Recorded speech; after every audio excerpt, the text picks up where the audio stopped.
Hello out there and welcome. My name is Sharon Froshin. I am the Chief Operating Officer for the Discover Your Path U platform, where we believe that every life can teach and everyone can grow. To that end, I am also the host of this interview series, the Connection Sessions, in which we bring together practitioners, entrepreneurs, artists, marketers, spiritualists, mentors, and students to connect to community, learn from each other, and grow. I am super excited to have with me today DYPU's Chief Financial Officer, Sarah Whalen, who is a number of things: an unlikely shaman, an mBIT master trainer and coach, as well as an integrative nutrition coach. Pretty much totally well-rounded professional that we have in the house here today, and also a very close personal friend who has been there for me every time that I needed it. So Sarah, thank you so much for joining me today. Especially thank you for bringing your knowledge and all of the different modalities that you specialize in to share with our audience. So if you wouldn't mind just telling us a little bit about yourself, how you got into coaching, and how all of the different modalities that you specialize in work together with a client. Yeah. Hi, Sharon. Great to be here with you. It's kind of a funny little trip into how I got into coaching. I went through a divorce in 2014, and it was a period of tremendous soul searching for me. My kids were grown and out of the house, and it was kind of like that point where I needed to reinvent myself, but I had no idea what I wanted to do. And my whole life, I had been, kind of traveling along and questioning, what's my mission? What am I here to do? What's my purpose? And I never got any real clear answers to that question or those questions until one day I was on a massage table, and my massage therapist is one of my closest friends. And our sessions together were always really profound and philosophical. And so we were doing mental meanderings around, what am I going to do now with my life? And neither one of us remembers who said it, but somebody said life coach. And I was like, that's what I've always been doing naturally. And I didn't even know it. And I didn't even know if it was a viable industry. I'd actually truly never really heard about life coaching as, a career. So following that session with her, I went on the internet and started researching, is this a legitimate field? Like the accountant. I know. I was like, what are the, what's the growth potential of this industry and all that kind of, bullshit to determine whether or not I should put my energy toward it. But as it turns out, it obviously is a great field to be in. But one of the best things that I did was I sent out a text message to a few friends of mine, and all it said was, why would I be great as a life coach? And one of my friends texted back and said, oh my God, I have so much to say on this. And that was on a Friday. And then she didn't call until Sunday. And I'm like, what? Is it good? Is it bad? I don't know. And so she got a hold of me and explained to me how she was with Franklin Covey at the birth of life coaching as an industry, really. And she introduced me to somebody who became my mentor coach. And so that's how I got into coaching. It was just like that synchronistic moment on a massage table in that state of relaxation where, you can be aligned and creative all at once. And so that was the genesis of me getting into coaching. And being a very curious-minded person, I started kind of honing in on specifically what I wanted to do with coaching, or the tools I wanted to have in my toolkit to be able to use with my clients. And I've been fortunate enough to really have the universe just drop right in my lap exactly the things I needed at just the right time. That's always wonderful. Yeah. So you are an mBIT master coach and trainer. And from what I understand, there's only 800 people in the world, roughly in that range, that can do what you do as far as training multiple braining is concerned, correct? Yeah, there are a couple of thousand certified mBIT coaches and much fewer master coaches and even fewer certified trainers. So, I got into the first level of mBIT or mBraining in 2014. That was actually my first foray into the toolkits for life coaching. And I was so fascinated by it and so awestruck by the power of this modality to really make transformational changes in a client's life, as you can attest to. Oh gosh, yes. But, I'm kind of one of those people like, oh, I know a certain amount about this. Is there more I can learn? And I had an opportunity to travel to Amsterdam in 2016 and study with Wilbert Molenaar and Suzanne Henwood and Grant Suslu, who is the founder of mBraining. And that's where I got my master coaching and became a trainer. And being a trainer just means that I'm qualified to certify other coaches as mBIT coaches. So.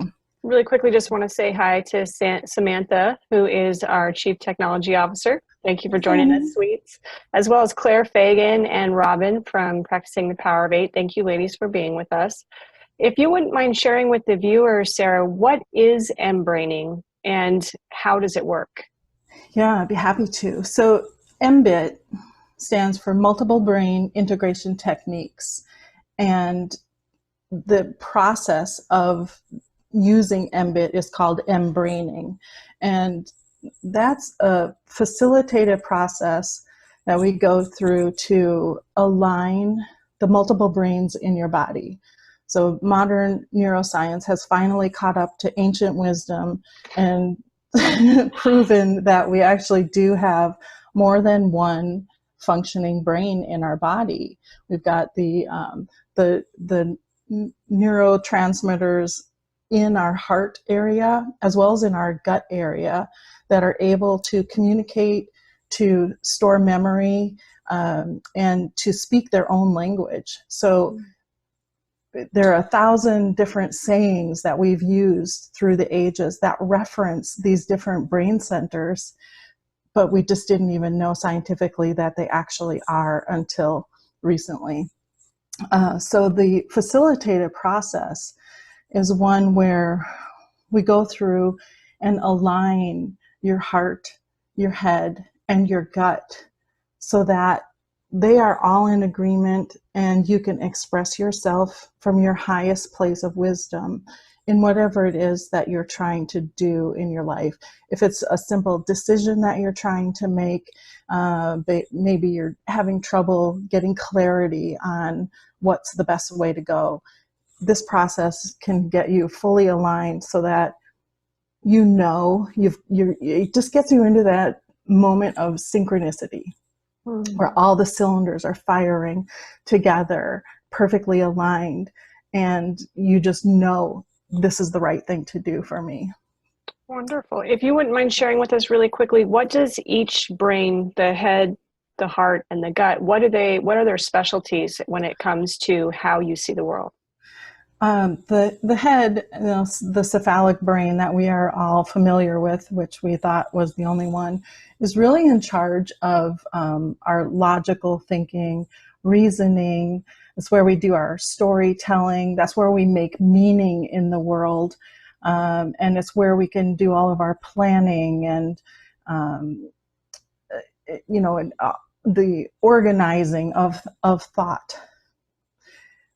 So your head's highest expression, if you were to synthesize all of that down, would be creativity.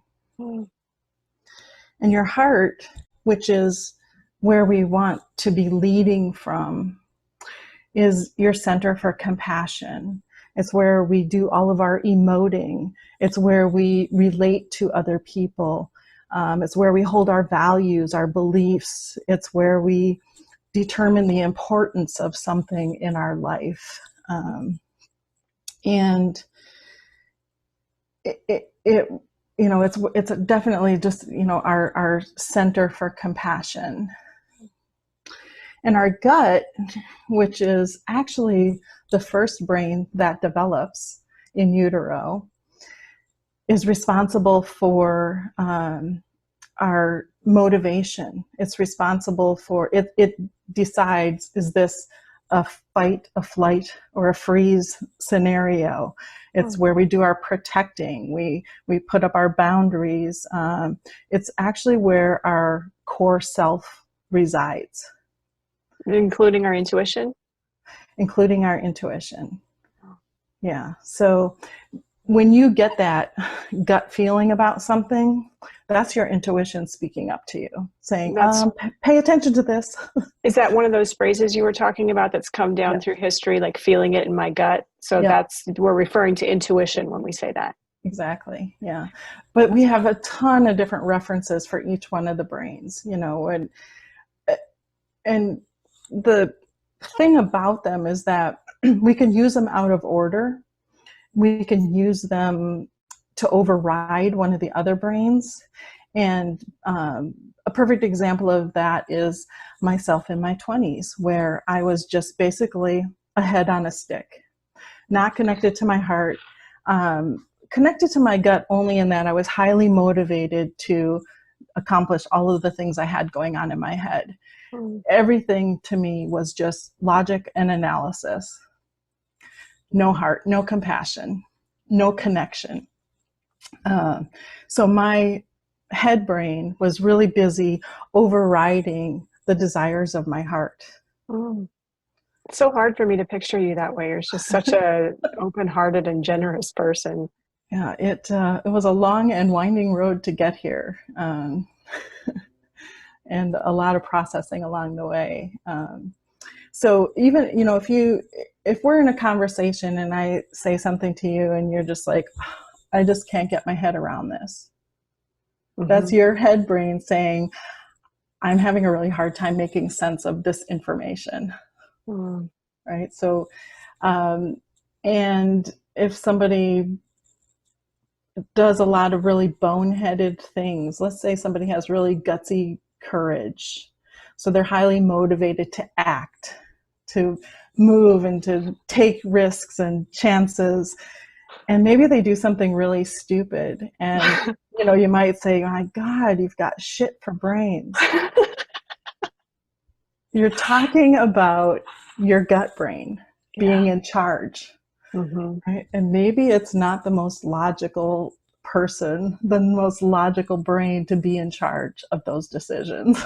Absolutely, because the gut encompasses all the way from the anus up to the esophagus, the mouth, correct? Up from your lips to your tail. Yeah, everything in between, you know, so it's your throat. It's, you know, whether or not you can find your voice to speak your truth, which comes from your heart. But if you're introduced to an idea that you're having a hard time swallowing, that's because either it's infringing on boundaries, or you're just not motivated to pursue that line of thought or activity. So, you know, but literally it's like, oh, I just can't swallow that idea.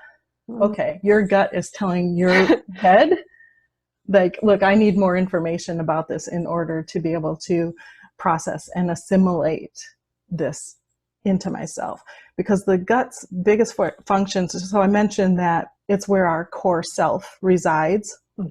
It literally is, because as the first brain that develops in utero, the enteric brain or gut brain, its function is to take in nutrients and take in whatever is being fed to it and determine, is this part of self and I keep it, or is this not self and I excrete it?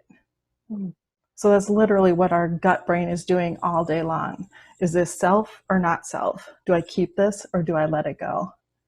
Wow. So, as a spiritual healer, which I have also experienced from you, do you believe that the fibromyalgia that you finally processed out of your system and really no longer struggle with as of this year, do you believe that that is at all a side effect of having your head overriding the other two brains for so long in early life? Well, I think it's probably a really complicated answer. But I think the manifestation of the fibromyalgia was my gut speaking volumes about protecting me. Now, it might not seem like getting a chronic illness that keeps me in constant pain and feeling sick and unable to participate in my own life. It might not seem like that's a protection, but there was some boundary that was crossed or potentially crossed where my body created this illness in order for me to basically freeze. Slow down, take notice. Right. Fight, flight, or freeze, because your enteric brain is always assessing, is this a danger to me? Am I going to fight this? Am I going to run? Or am I just going to freeze and play dead? So it's very busy all the time determining these things for us. So for myself, I was in a toxic relationship, and that coupled with a bunch of other things that happened in my life, not unlike what happens with everybody else. But I think my enteric brain just got to the point where it said, I need to shut down. Mm. And the way I'm going to do that is to give you fibromyalgia, because that'll slow your ass down. And indeed it does, doesn't it? Yes, and it did.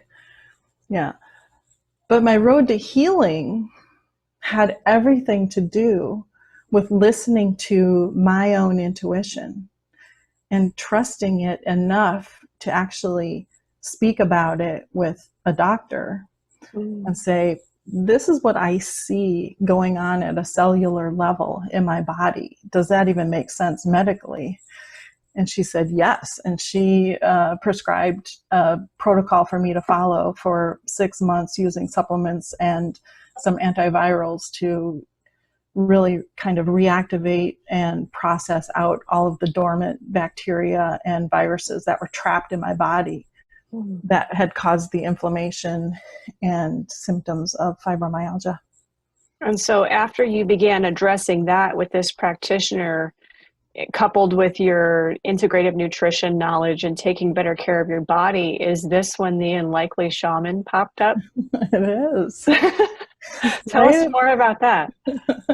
Yeah. So the unlikely shaman, and I call myself that because if you just knew me, you'd be like, soccer mom, she's like a suburban mom and whatever, and not what you might think of as a person who is a shaman. Mm-hmm. And I have been called to the path of shamanism, which apparently is how it happens.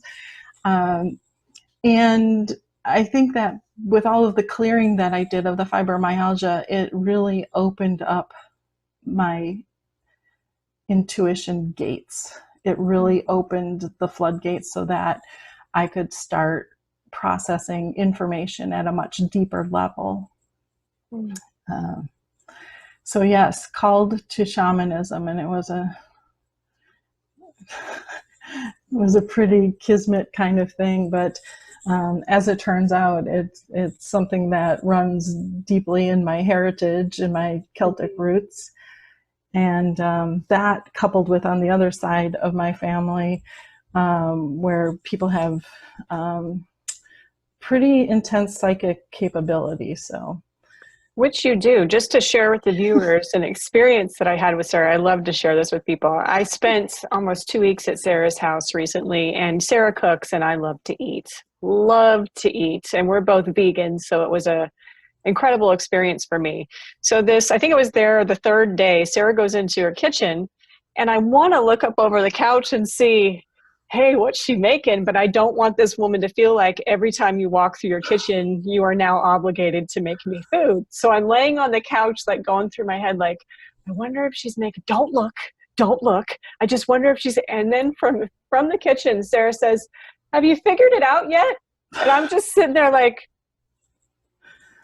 what?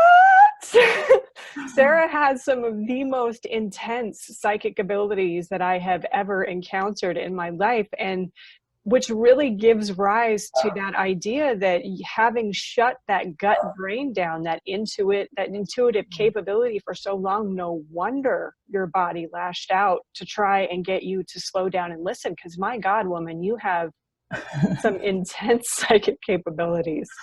Yeah. Yeah. So, took me a few decades, but here I am. And, I've gone through a couple of phases where I didn't want to talk about it because it's so unusual. I didn't want people to think I was just really strange. And, I just went through all of that chatter in my head, prejudging whatever anybody else might think about this as a concept and then me as a person. But I'm slowly clearing out of my gut, clearing my throat, and really starting to hone in and harness those gifts. So when I combine mBraining with, my deep empathic capabilities, my intuitive capabilities, what I've learned through integrative nutrition, and now what I'm learning through studies of non-dual shamanism, is a pretty potent combination for helping people heal, for helping people then transcend what has been holding them back up until now. And those stories are, they're as unique as the individual sitting before me, but the path is available to everybody. And I don't think that it takes forever to get there either. No, in fact, I have had huge leaps and bounds in my own personal, interpersonal, and spiritual development after just a single session with you. I would highly recommend you to anyone. mBraining is an absolutely amazing process. And you and Beth Gray, who I've already had on the show, who is an mBIT coach, as well as a Ho'oponopono practitioner, have combined to create a beta workshop on energetically you, which is the energetics of mBraining, correct? Right. Yeah, and it turned out to be this sort of beautiful combination of all of our different modalities, but with the goal of helping people get to the point where they deeply connect back to themselves and start to hear those inner whispers, those little still small voices that maybe we're really good at crowding out with just staying busy or staying sick or staying whatever. But this is about getting quiet again and really listening, and then learning to speak those languages that our different brains have, so that you can understand what it is that your body's actually asking for in this moment, in this situation. And so if a person was interested in knowing when the Energetically You workshop series might be fully released onto the market, would they follow the Nourish to Flourish page for updates on that? Yeah, that would be the best place to go for now. That's the page, and then of course there's the Nourish group that is attached with it. So yeah, Beth and I are in the process of developing our online group coaching program that's called Inner Whispers. So that will be coming soon, to be determined, but we're working on it. Guys, I would highly recommend, if you get the opportunity to participate in this, that you do so, because Sarah by herself is an absolutely life-changing coach, but in combination with Beth Gray, it's truly a transformational experience. And can't thank you guys enough for the time and the effort that you've put into bringing this out into the world, because it's definitely going to be something that helps so many people. Yeah, well, that's the goal, is really to help people end their own struggle and their own suffering. Wow.